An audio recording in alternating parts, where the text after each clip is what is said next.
Alcatraz, também conhecido como The Rock, abrigou 1.576 dos piores criminosos dos Estados Unidos. Mesmo após fecharem as portas em 1963, ainda há alguns convidados inexplicados que permaneceram por lá. Estes são os 3 fantasmas de Alcatraz. Antes do vídeo de hoje, inscreva-se para não perder as novidades. Se você quer ver um caso ou tópico abordado pelo Paranormalmente Listado, então vá para criminallisted.com e preencha o questionário na aba Sugerir um caso. 3. Os oficiais Sierra Klein e T. Limerick. Em 23 de maio de 1938, o oficial Royal Klein patrulhou a fábrica de marcenaria da prisão.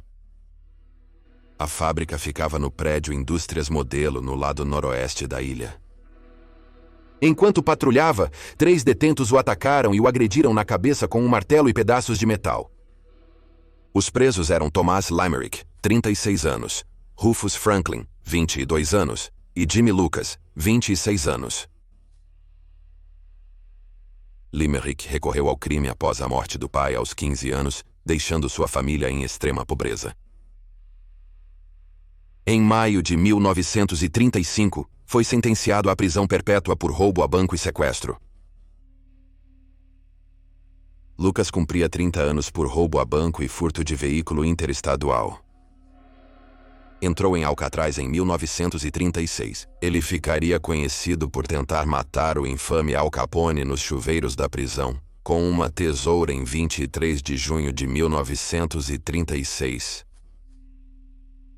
Lucas atingiu Capone, que revidou com um soco até a intervenção dos guardas. Capone não se feriu gravemente e Lucas foi confinado. Lucas disse que atacou Capone porque Capone ameaçou matá-lo.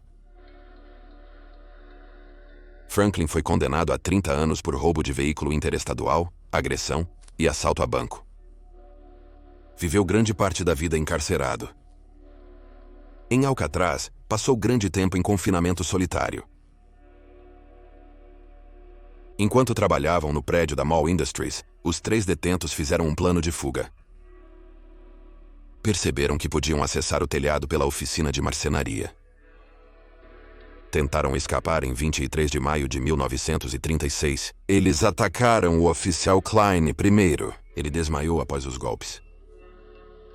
Os detentos arrastaram o corpo do oficial Klein para um canto e então seguiram para o telhado do prédio das indústrias.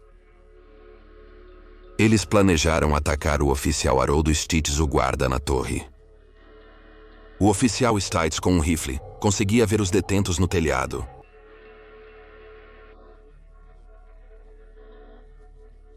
Na cabeça e Franklin no braço e no ombro. Lucas se rendeu. Surpreendentemente, todos os 3 presos ainda viviam. Outros oficiais os levaram de volta para a prisão. Limerick faleceu no mesmo dia devido ao ferimento.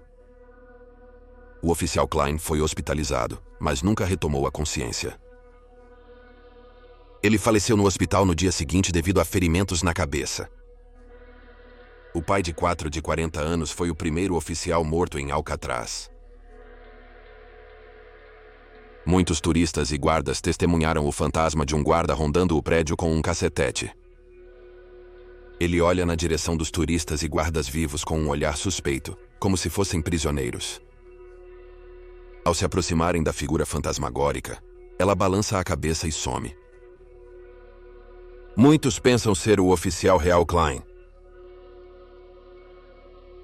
Franklin e Lucas foram condenados à prisão perpétua pelo assassinato do oficial Klein. Limerick, o prisioneiro que morreu tentando fugir, revive a fuga em sua vida pós-morte.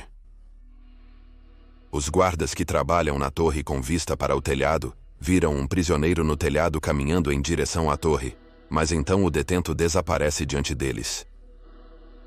Acreditam que veem o fantasma do ainda vivo Limerick. Eles pensam que o fantasma de Limerick ainda quer fugir. 2. Fantasma da Batalha de Alcatraz. Uma das tentativas de fuga mais lendárias de Alcatraz também foi a mais sangrenta e violenta. Ao final, 3 presos e 2 carcereiros morreram, e 14 guardas e um preso ficaram feridos. Os detentos que foram mortos eram Bernardo Paulo Coy, José Paulo Kretzer e Marvin Franklin Hubbard. Mesmo mortos, eles aparentemente não conseguem fugir de Alcatraz. Coy, 46, era de Louisville, Kentucky. Ele não achava trabalho durante a Grande Depressão. Em 1923, recebeu uma multa de $250 por infringir as leis de álcool. Ele foi acusado de agressão física. Ele não podia pagar a multa e foi preso por furto. 3. Morte de Alcatraz. Em 5 de junho de 1937, ele entrou no Banco Nacional em New Haven, Kentucky, com uma espingarda cerrada. Com mais 2 homens, eles saíram com $2.000. Esconderam-se numa caverna próxima a um rio. 3 dias depois, os agricultores da área viram fumaça da fogueira deles e chamaram a polícia. Coy foi sentenciado a 25 anos em prisão federal em Atlanta, Distrito de Columbia, Geórgia, em 3 de junho de 1937. Coy, um detento violento, foi enviado para Alcatraz em 31 de julho de 1937.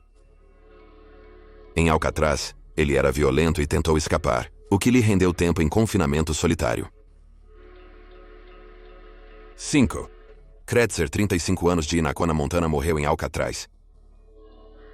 Durante a adolescência, ele frequentava escolas de reforma por roubo. Aos 20 e poucos anos, ele gerenciava bordéis. Em 1938, uma mulher relatou à polícia que Kretzer a vendeu forçadamente como prostituta e a agrediu brutalmente. Por motivos desconhecidos, não foi preso. Ele continuou a roubar pelo menos 8 bancos. Kretzer chegou ao 4º lugar na lista dos mais procurados do FBI. Foi pego vagando pelos EUA em agosto de 1939. 9. Morte de Alcatraz. 10. Alcatraz. Kretzer, condenado a 3 anos por 3 roubos a bancos em Seattle, morreu. Ele foi enviado para a prisão federal em Washington, onde tentou uma fuga. Em 22 de agosto de 1940, Kretzer matou um marechal dos Estados Unidos no tribunal enquanto estava sob custódia por tentativa de fuga da prisão. Foi acusado de homicídio de 1º grau e condenado à prisão perpétua. Kretzer, 29, foi para Alcatraz em 27 de agosto de 1940. 10. Morte de Alcatraz. Menos de um ano depois, ele tentou escapar da prisão. Ele foi pego e enviado para o isolamento solitário. Marva Franklin Hubbard, 30, era alabamiana. Quando ele era adolescente, Hubbard cometia roubos violentos. Em 1942, foi detido por assalto armado a uma loja de bebidas. 12. Morte de Alcatraz. 13. Morte de Alcatraz. 14. Morte de Alcatraz. Morte de Alcatraz. 27. Morte de Alcatraz. 28. Laranja tem 29 anos, Alcatraz morreu aos 30. Morte de Alcatraz. 01. Morte de Alcatraz. 3. Mortes de Alcatraz. 24, 33, 35, 36 e 37. Morte de Alcatraz. 46. Morte de Alcatraz. 41. Morte em Alcatraz. 46 e 48. Morte de Alcatraz. 49. Alcatraz morreu numa prisão de Atlanta durante um motim. Esse foi o seu bilhete de ouro para Alcatraz. Bernardo Coy planejou a tentativa de fuga de Alcatraz em 1946. Em 1945, Coy, funcionário da biblioteca da prisão, tinha permissão para circular pela prisão distribuindo livros aos presos. Ele até podia ir ao bloco D, que era proibido para os presos que não estavam confinados naquela seção. Ao explorar a prisão, percebeu que poderia abrir as barras e alcançar a sala de armas. Ele então poderia fazer reféns e escapar da prisão. Coy considerou quais prisioneiros convidar para seus planos. Eles precisavam ser capazes de seguir um plano e correr pela vida. Coy precisava convidar detentos capazes de seguir planos e cometer um assassinato para sobreviver. Coy Lecresar e um detento chamado Clarence Victor Carnes participaram do seu plano. Carnes estava em Alcatraz por homicídio e sequestro.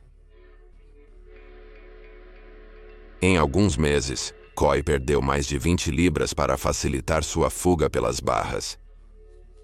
Conseguiu um espalhador de barras improvisado com a ajuda de outro preso na oficina mecânica.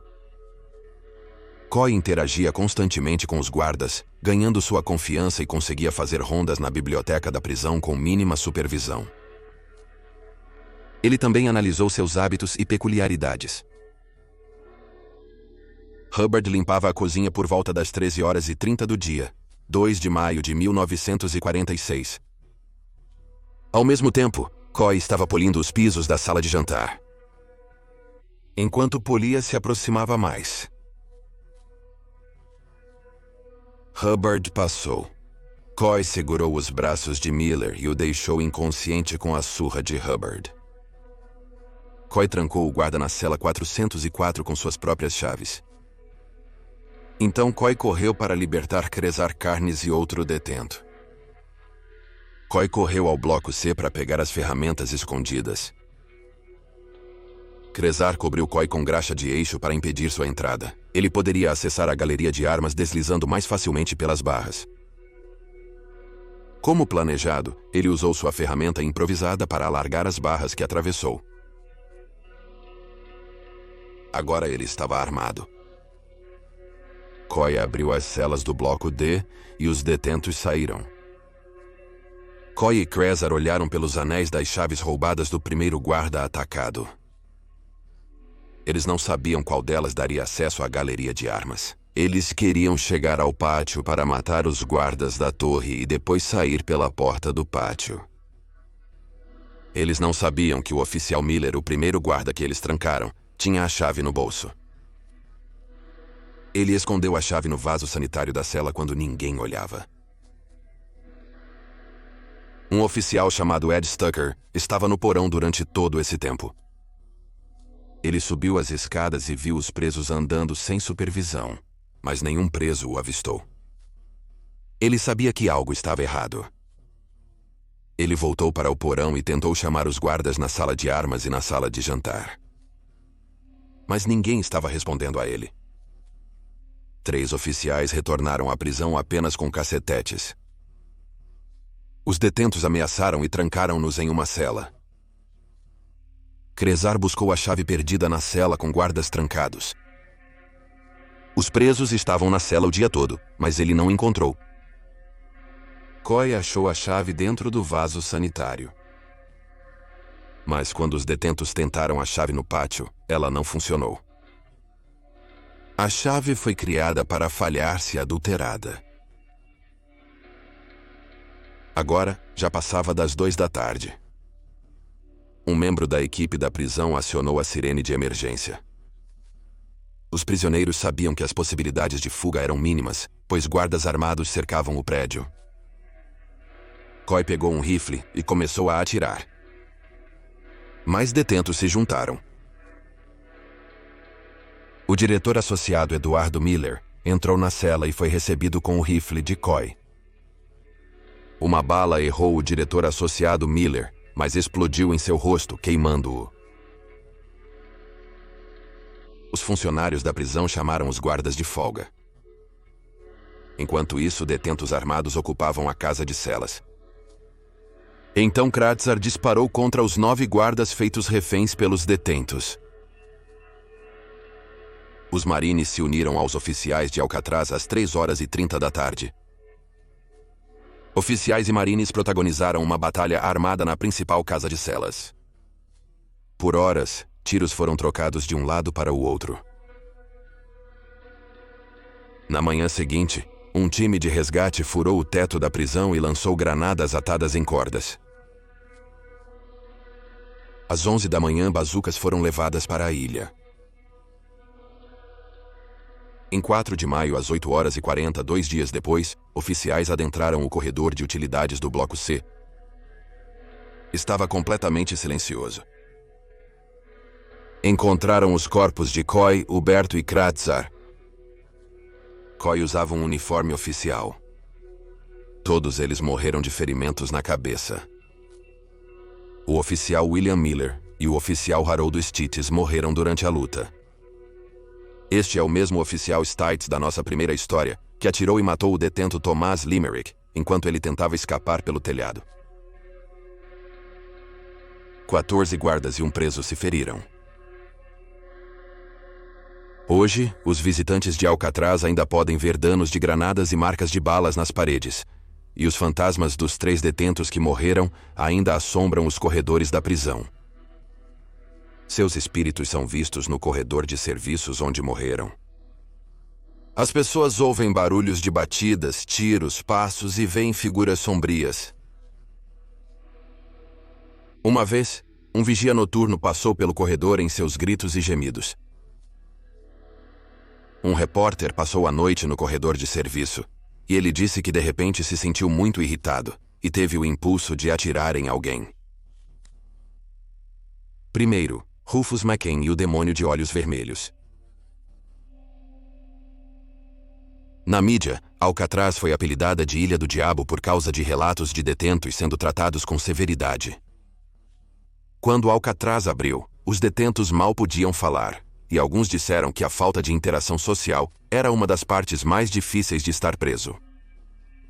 Era pior para os prisioneiros no calabouço.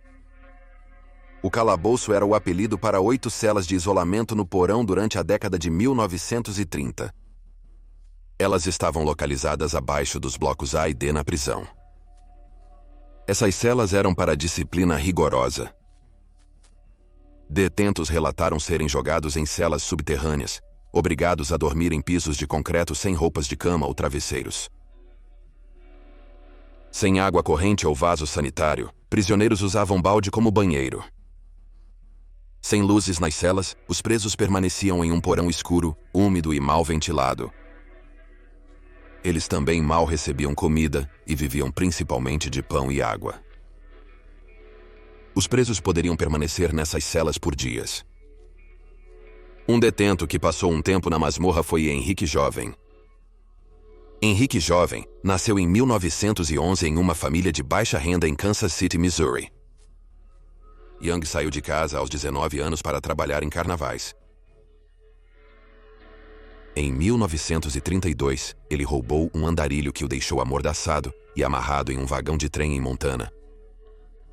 A vítima congelando foi encontrada viva.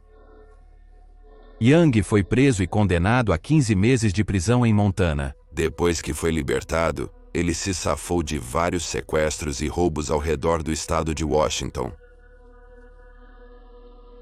Em 1934, aos 23 anos, Young roubou um banco em Washington e foi preso no mesmo dia. Ele foi condenado a 20 anos de prisão na ilha McNeil, em Washington.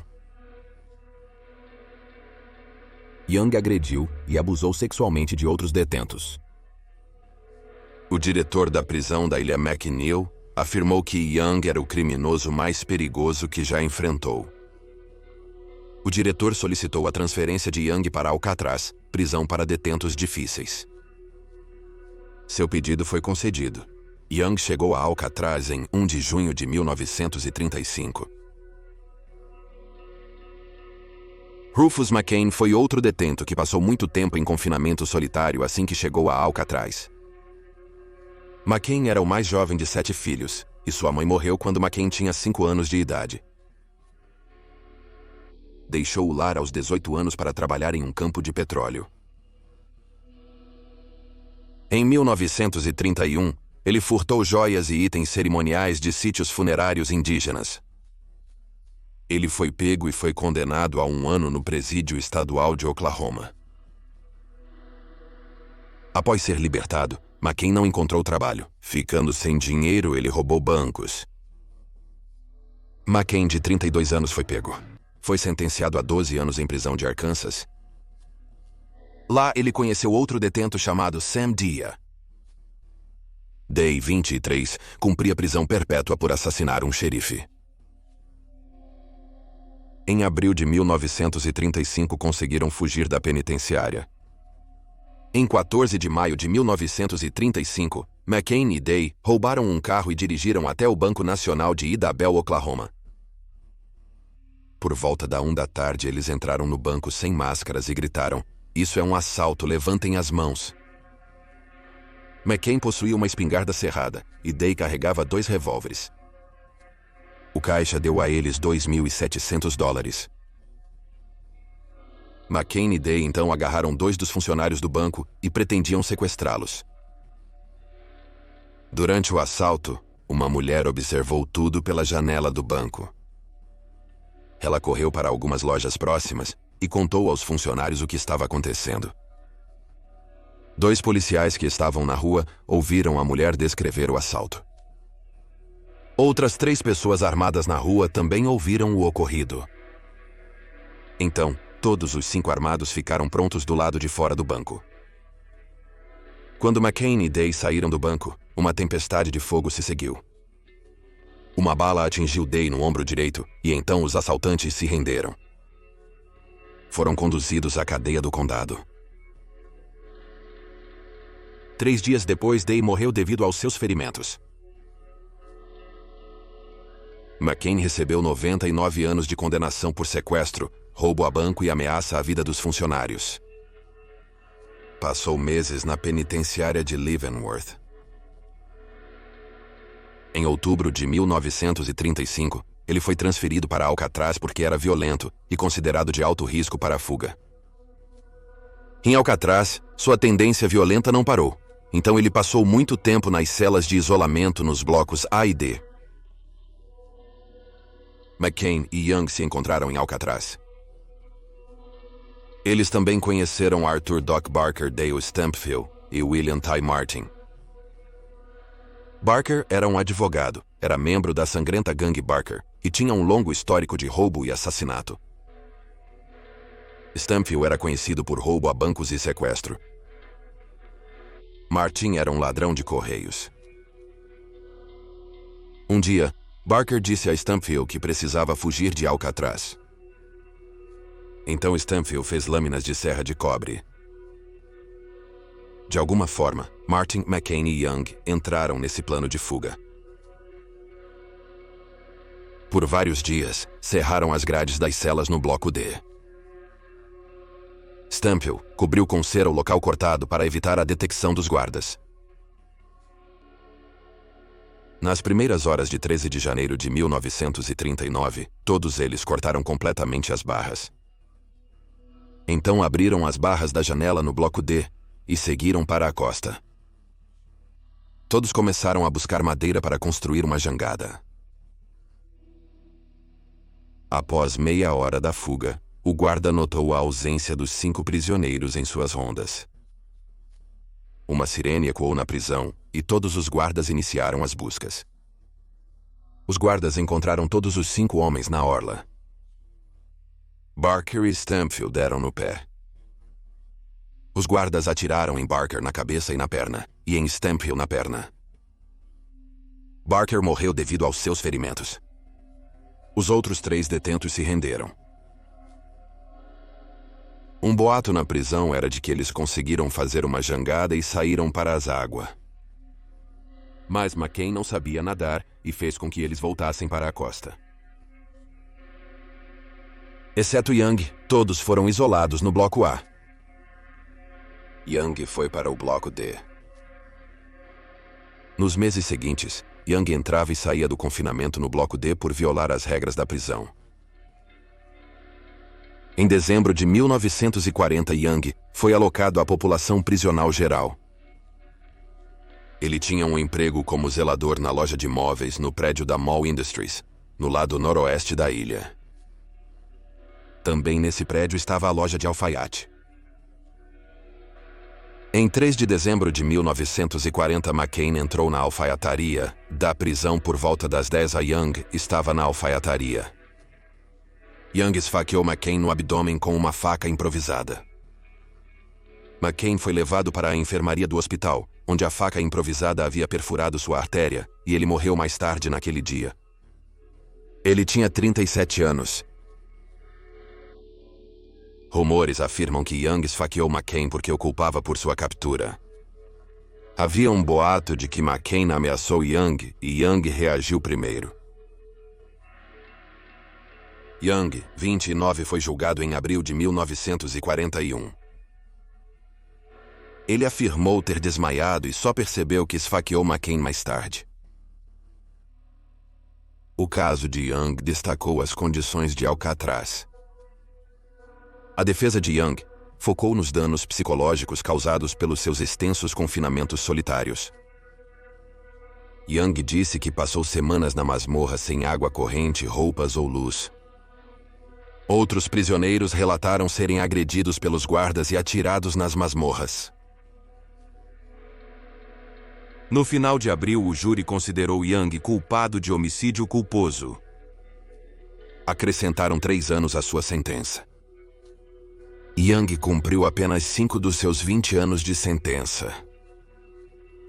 O júri também solicitou uma investigação sobre as práticas de confinamento em Alcatraz. O diretor do Departamento Federal de Prisões informou que prisioneiros enganaram o júri sobre as condições da prisão. É desconhecido se o diretor já investigou as celas do calabouço. O Departamento de Prisões mantém: Young nunca esteve no calabouço. Sabe-se que as barras das celas do calabouço foram retiradas em 1938 e não foram mais utilizadas. Em outubro de 1940, as celas do Bloco D foram convertidas para isolamento. Havia 42 celas e a cela mais severa era chamada de cela de strip.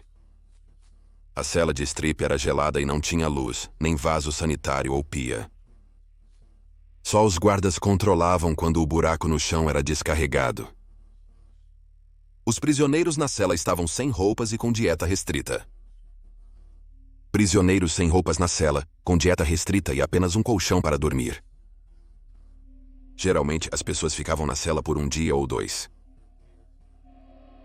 Outras 5 celas de isolamento foram apelidadas de buraco e ficavam no andar inferior do Bloco D. As celas possuíam pia, vaso sanitário e lâmpada. Seu colchão era removido diariamente. Os detentos ficavam nas celas por no máximo 19 dias. As demais celas no Bloco D eram projetadas para celas comuns, mas a construção proporcionava maior segurança. Os prisioneiros do Bloco D iam ao pátio de recreação semanalmente. Só podia tomar 2 banhos por semana. Após o julgamento de Young, passou mais tempo em confinamento solitário no Bloco D. Começou a agir estranhamente.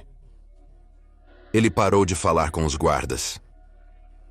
Em sua cela, ele enrolava seu colchão e o colocava no fundo da cela e sentava-se nele com a cabeça nos braços. Ele ficava em estado catatônico por dias e se recusava a comer. Young foi para uma unidade médica, mas não obteve diagnóstico. Foi libertado condicionalmente em 1972. Ele então desapareceu e nunca mais foi visto. O fantasma de McCain foi visto várias vezes, enquanto Young nunca mais foi visto. Um espírito foi visto correndo pelo prédio das indústrias modelo. Então, de repente, o fantasma para, agarra seu estômago antes de cair no chão e desaparece. Às vezes, as pessoas veem sangue saindo do estômago.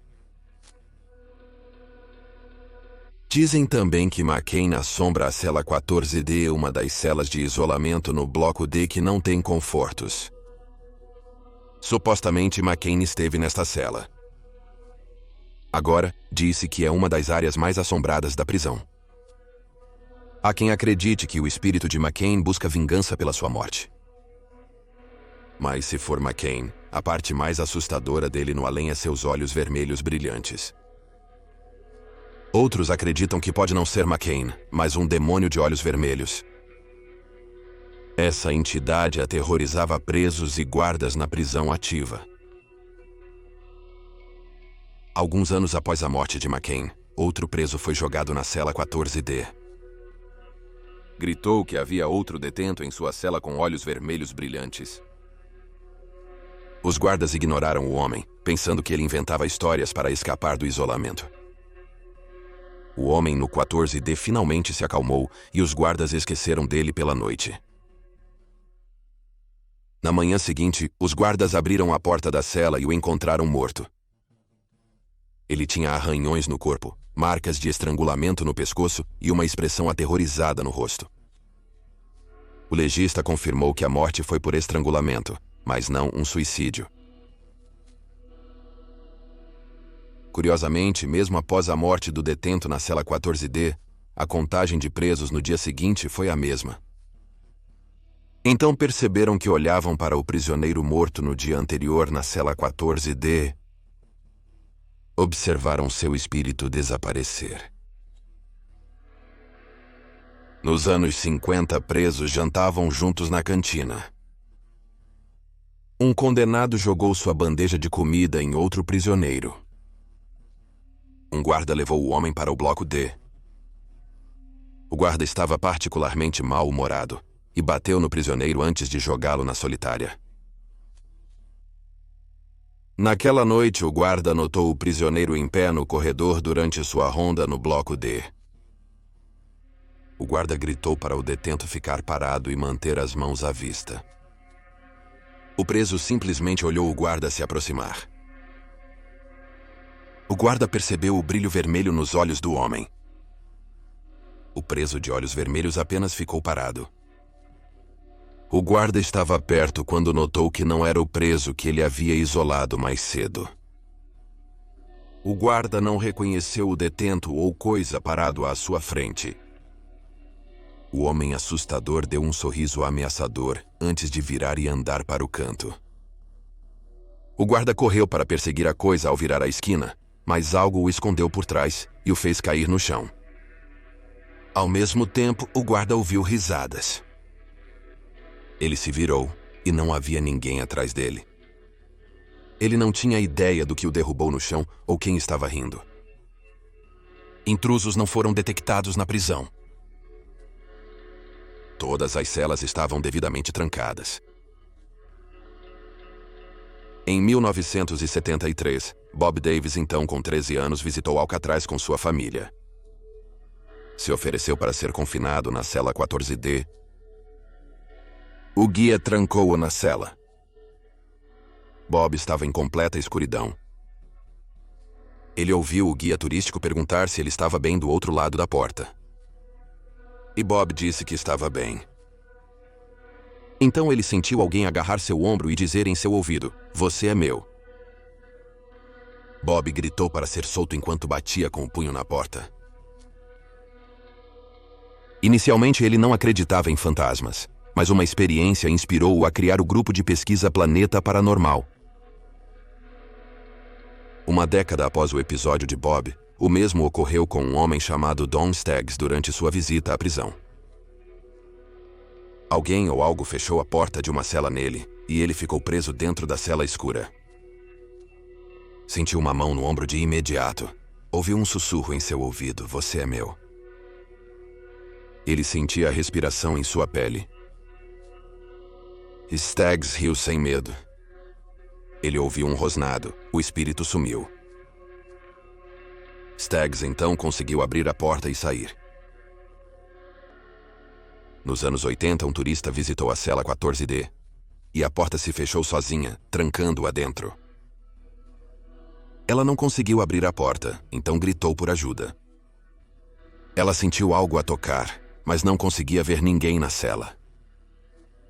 Então ela finalmente conseguiu abrir a porta. Hoje as pessoas relatam cheiros terríveis, sensações ruins e um frio extremo no Bloco D. O Bloco D é considerado uma das áreas mais assombradas da prisão. Muito obrigado por assistir a este vídeo. Esperamos que você tenha achado interessante. Se gostou, inscreva-se.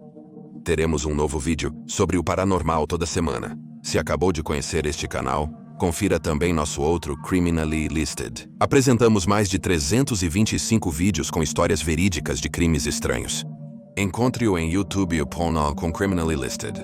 Também temos um podcast sobre casos não resolvidos que foram eventualmente solucionados, chamado Criminally Listed Presents into the Killing. Ele está disponível no Costureiro, Spotify, Amazon Music e onde quer que você escute ótimos podcasts.